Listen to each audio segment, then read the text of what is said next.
रात की स्याही गहरी हो चुकी थी।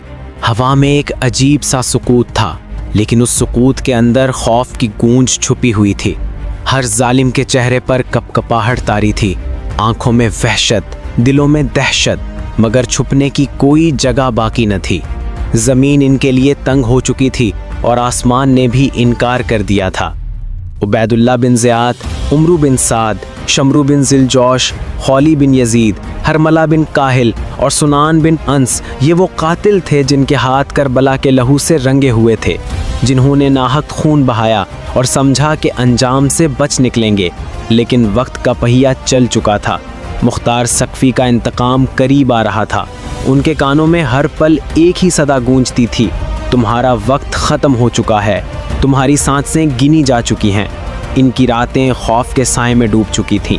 हर दरवाजे के पीछे मौत खड़ी थी, हर सांच में लर्जा था, हर लम्हा एक नए अजाब का ऐलान करता था। अब तकदीर ने फैसला सुना दिया था।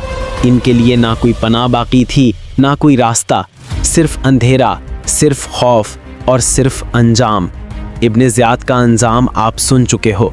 आज कातिलाने इमाम हुसैन के दूसरे और बड़े किरदार, जो करबला में इब्ने ज़ियाद का सिपा सालार था, उमरू बिन साद के इबरतनाक अंजाम के बारे में तफसील से बताएंगे।